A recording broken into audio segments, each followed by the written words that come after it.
The Green Fly by Robert Scheffer. It is done now, and the future will show whether I was wrong to marry again. But my solitude had really become intolerable, and my health demanded that I take into my life a companion whose presence and caresses will, I hope, drive away my nightmares. While there are fine solitudes that are made beautiful by dreams and mystery, mine, on the contrary, is peopled with terrible visions. I am persecuted by invisible beings that sometimes manifest themselves to my eyes under the strangest and most cruel forms.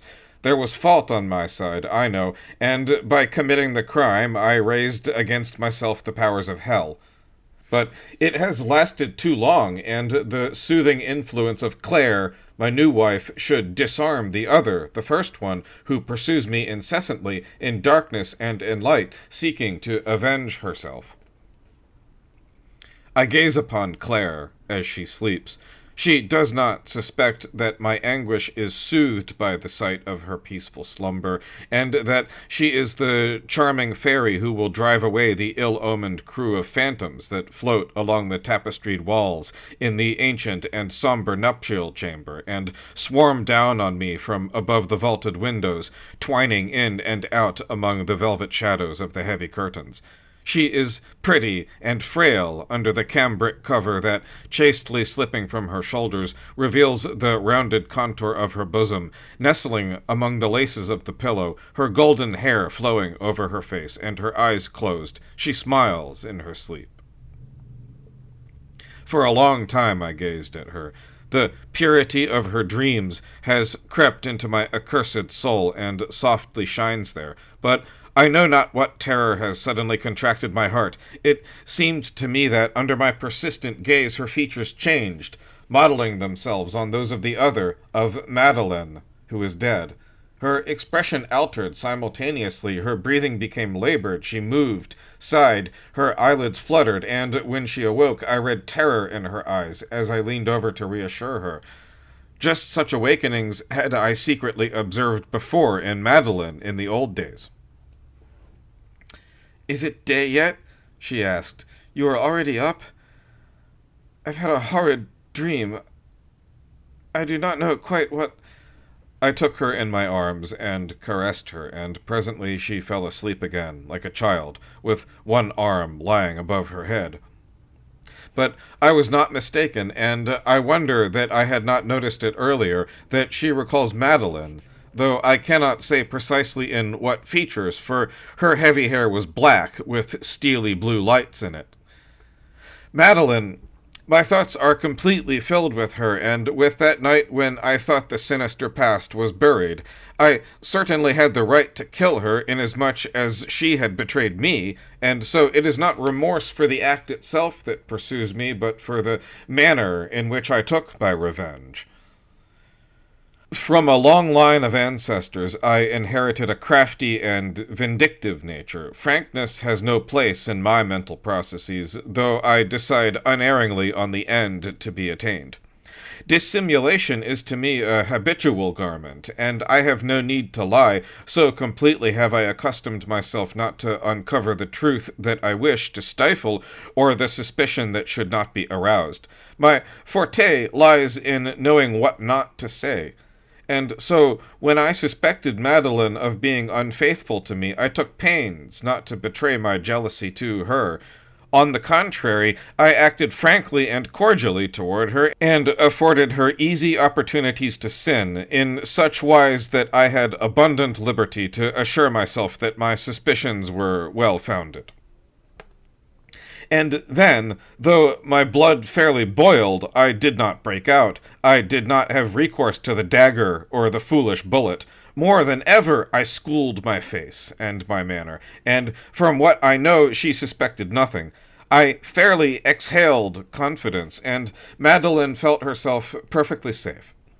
However, she complained of vague ills, and her health, which until then had been superb, began to fail. She could not tell precisely what ailed her. As for me, I reassured her and lavished the tenderest care on her. As she drooped from day to day, I gave the poison in very minute doses. She was soon unable to leave her room, and then even her bed. If I had killed her brutally, I would have deprived myself of the pleasure of watching the secret anguish that consumed her, and therein lies the superiority of a patient over a swift vengeance.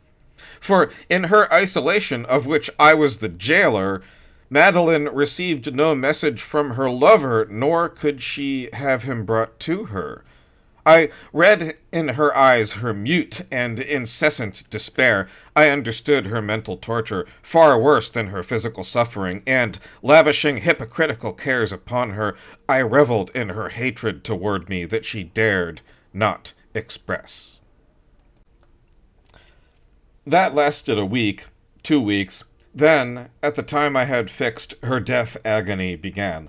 Madeline became delirious, and, standing at her bedside, I savagely repeated after her the confessions of her delirium.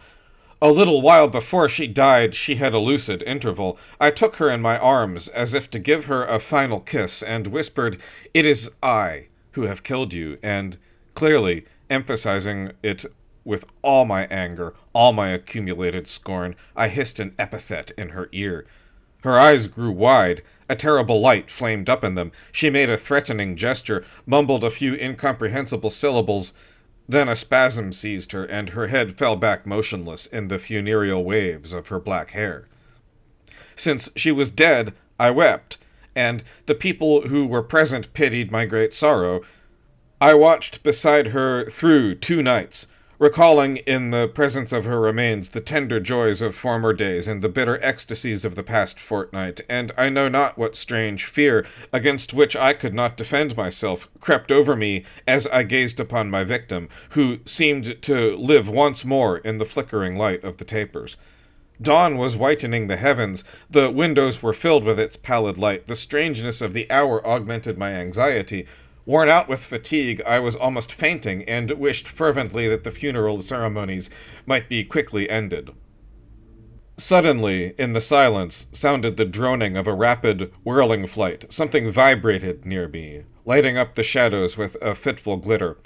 All at once a hideous fly alighted on the lips of the dead. Its green corselet glistened under its diaphanous wings. From its head of a metallic green darted a tongue, and tranquilly it absorbed the ichor of the dead body. The spectacle filled me with disgust. I raised my hand.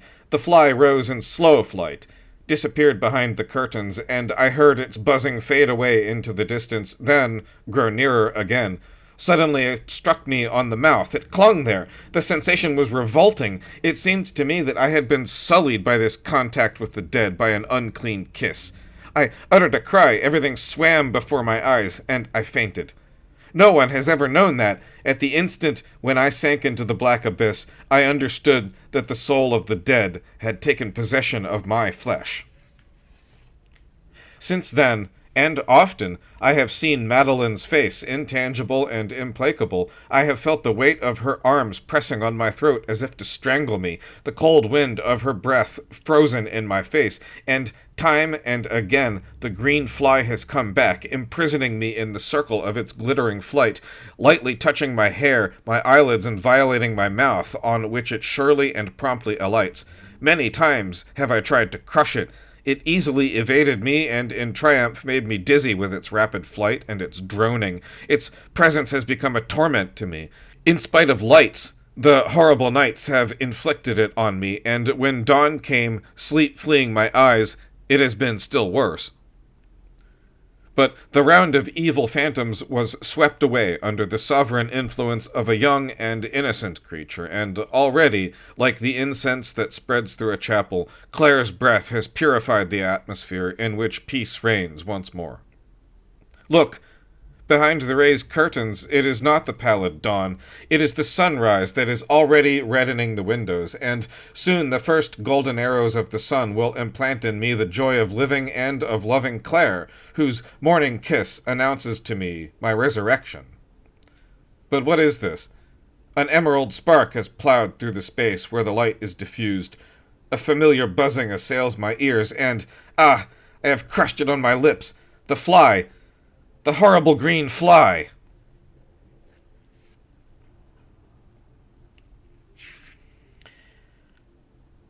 A month has passed. My prediction was right. I have regained my former serenity, and from this time forth it is unalterable. For a barrier of ingenuousness has been raised between me and the terrible beyond, a barrier impassable by adverse powers. Claire is a delightful companion, whose grace will make my dark years beautiful. She is a child who will make me young again, and there is no care that does not give way before the gentle pressure of her cool hand on my forehead. Springtime lives in her limpid eyes. From her emanates a revivifying perfume, and to make me bend to her light caprices, she talks like the little girl she is, and does with me whatever she will. Still, one thing in her troubles me. She speaks too often of Madeleine. She imagines that I love that first wife passionately, that I will always prefer her. She questions me about her tastes, her manners, her toilets. She wishes to resemble her in order to combine in her own person both the present and the past, so that she alone shall be mistress of all my thoughts. And sometimes her face seems to me, under what breath, to tremble like a wave under the breeze. The golden glory of her hair is dimmed. Her expression is changed. Her face, yes, it is true, her face is altered, and her eyes regard me with that threatening irony.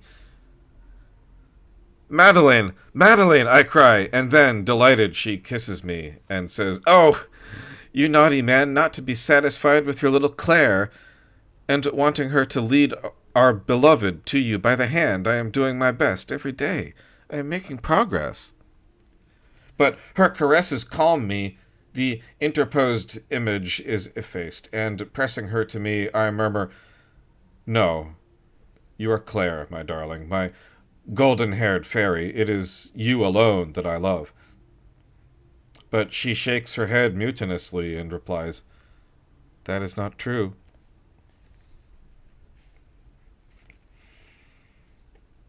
My peace was of short duration, and evil powers make sport of my most subtle calculations. This morning Claire entered my workroom, as was her custom. Scarcely was she on the threshold, where she paused an instant in smiling hesitation, when her fair presence seemed to diffuse a brightness throughout the great, gloomy room, in which the light coming through the Gothic windows threw strange shadows on the floor. Like a sylph suddenly stopped in her flight, she waited until I should call her before springing toward me. That morning I had a sudden feeling, from the very moment that she stopped at the threshold, that it was not she, but the other, who was entering the room. A violet shadow tarnished the gold of her hair. Her movements were constrained, her face was changed, and she wore an old gown of Madeleine's that she had made over. She held herself erect before me, her hands joined on her breast in the stiff attitude of a portrait. "We have left Claire in the dressing-room," she said, "and it is Madeleine who has come to pay you a visit." Even the quality of her voice was changed. The fancy displeased me. I contracted my brows and was preparing a reprimand, when all at once my sight became blurred. "Oh!" I cried, "drive it away! Destroy it! I cannot bear to look at it!" On her corsage crawled the fly, the green fly, glittering and malevolent.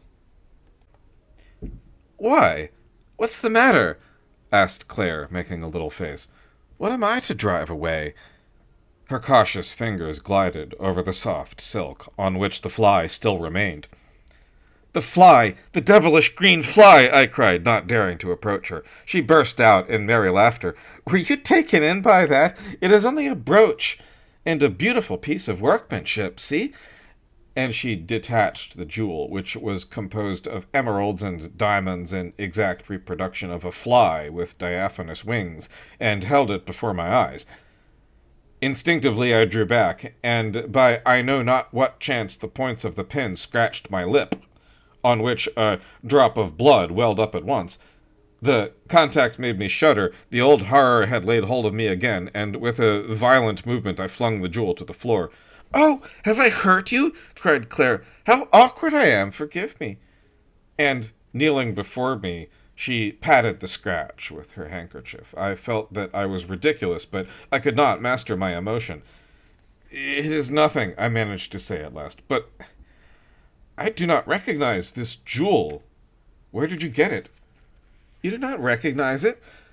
She smiled with an air of mystery. "Why, I thought I would please you by putting it on. It was shut up in a little case, which had evidently been overlooked in the drawer of a secretary that belonged to Madeleine." "Ah," was all I said, but a horrible pain seized me. I was certain that I had never seen that brooch on Madeleine's neck.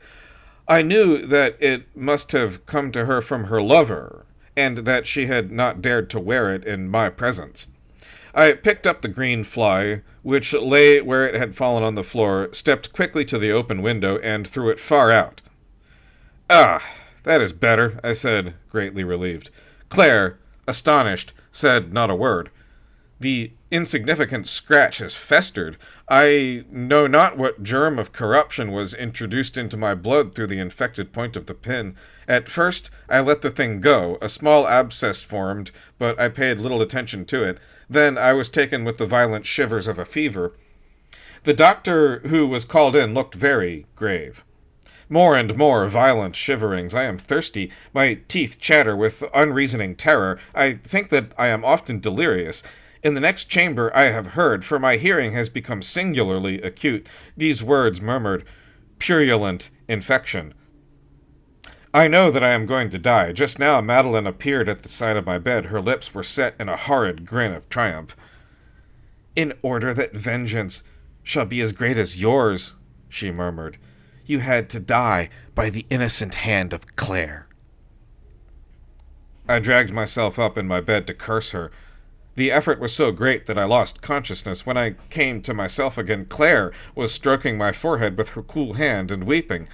An emerald circle revolves before my eyes. There is a droning, a continual buzzing in my ears that irritates me, terrifies me, which I recognize. Silence! Ah, there it is, on the edge of the coverlet, motionless, the fetid green fly, ready to gorge itself on my blood. It is waiting its chance. It is going to throw itself on me. Drive it away! Drive away death! Ah!